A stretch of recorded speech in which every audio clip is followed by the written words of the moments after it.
Welcome viewers, thank you for tuning into Republic TV. I'm Priyanka Sharma. Joining me right now on the broadcast are my colleagues Niranjan and Christine as we bring to you the latest that is happening in Ukraine and another video in fact that has come to light on the battleground released by the Ukrainian army. Now a Russian army sergeant was captured after his colleague had been killed, and now these are the latest visuals that in fact we are putting out on your screen where the Russian army sergeant has been captured. We have been seeing several such visuals that have been coming out from Ukraine where Russian troops have been taken into custody by the Ukrainian troops on the ground as well.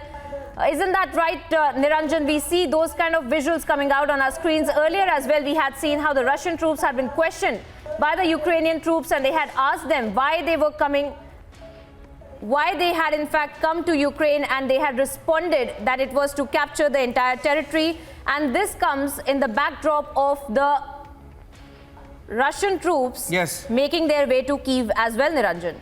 Yes, there are several updates coming in. This is just one of the videos. In fact, on both sides, there is a fair amount of propaganda also going on. Let's admit that both on the part of the Ukrainians and the Russians. There are videos, counter videos. There are claims by Russia on how many of their troops have been killed in what they call a special operation, and how many people have been, killed. From the Ukrainian side, they claim the number is close to 6,000.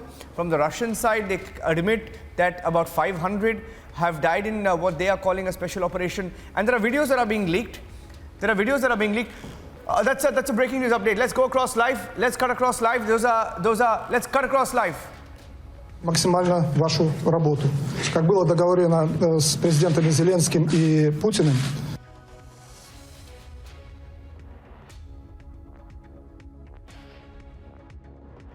Okay, that looked like the venue where the Russia-Ukraine talks were happening. Not sure whether that was a live shot or if it was a video that came in earlier. But we are waiting for an update. Let me see if we can go back and because the second peace talks between Russia and Ukraine was supposed to be held. Maybe it is not live. It could be a video from earlier. But the talks are happening at Brest, which is the border town of Belarus and Poland. It's happening on the Belarusian side. The second peace talks between both countries expected to take place today. Now, we'll go back when we have an update. General J.D. Bakshi is also joining us on the broadcast. Major General J.D. Bakshi, I'm going across to Christine and my colleagues. Priyanka also joining us on the broadcast. But want to get a quick war analysis of 2 minutes from General J.D. Bakshi before we go across and get you the next breaking update. General Bakshi, 3 breaking updates, but I'd like you to mostly talk about the S-400 question. And the S-400 question is, if America is still mulling on whether or not they should impose the CAATSA sanctions, right, on India, do you think they'll go ahead with that? And point number 2, S-400 exercises are being conducted by the Russians in a region called Novosibirsk. In that region, the S-400 Triumph anti-aircraft missile systems have begun practicing combat training tasks to detect and destroy a mock enemy. Now, they've been warning everybody who's taken an anti-Russia position on that. But I want to get your analysis, sir, on the war exercise and a possible sanctions on S-400. All right, I'll first start with the war analysis. While our attention has been riveted onto Kharkiv and the capital city of Kyiv, the Russians have made terrific advances in the south. Let me tell you that they captured the town of Kherson, which is of 3 lakh population, almost without a fight. This is the first time a town has virtually surrendered without a fight, which is a bad sign for the Ukrainians. They have also captured the city of Melitopol.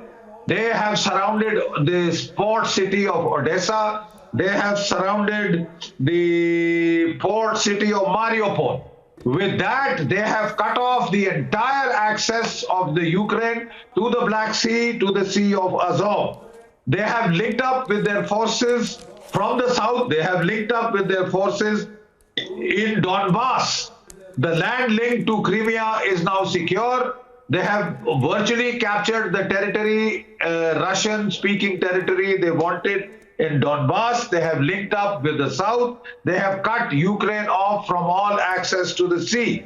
In the north, they have captured the city of Kharkiv after a brutal bombardment. Now they have surrounded the city of Kyiv from 3 directions. And I think they will now be intensifying their bombardment.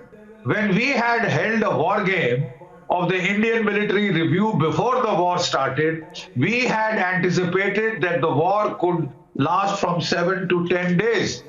I think we are quite bang on. Kyiv should fall maximum in 2 to 3 days. That is my estimate. With that, we could see the closure of the war because Russia has met most of its territorial objectives in the Donbass and in the south, where they are really interested in retaining territory. You know, the north, they are attacking to put pressure on the Ukrainian government. They wanted a regime change for which they'll have to fight in Kharkiv. Kharkiv is well held, so quite obviously they'll either have to use very heavy preponderance of artillery and air attacks, to sort of pound the defenses, to suppress the enemy javelins, anti-tank guided missile, and the Stingers, shoulder-fired missile.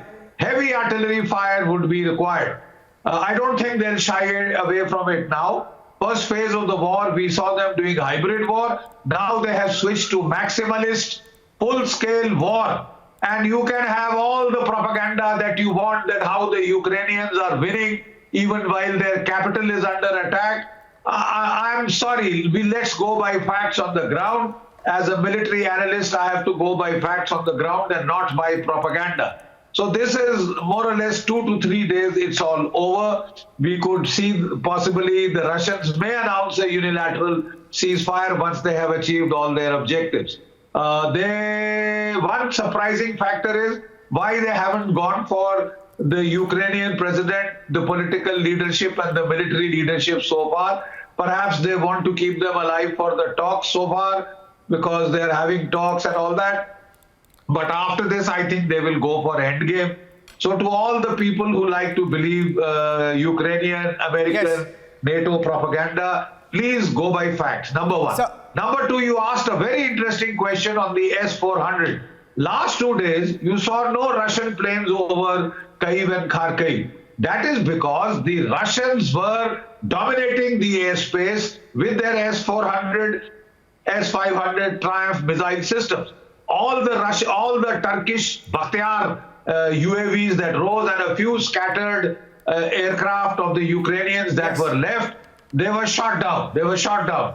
Now the skies are once again open, and today you are seeing the Su-25 Frogfoot fighter bombers bombing away merrily. Their artillery is blasting away. It's so sad that the people of Ukraine have been let down so terribly. They were egged on to fight. They were cheerled to fight by the West. They have tried to fight the Russians to the last Ukrainian. They have gotten horrific destruction done there and major loss of life. It's extremely sad. It was an unequal fight.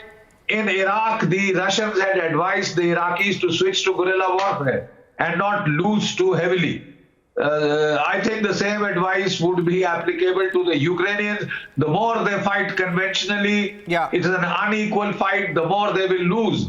The T-64 tanks of the Ukrainians are no match for the T-72s and the T-90s. They are a generation ahead. And air superiority is entirely with the Russians. So it is only a matter of time. It's not a matter of if Kyiv will fall, but when Kyiv will fall.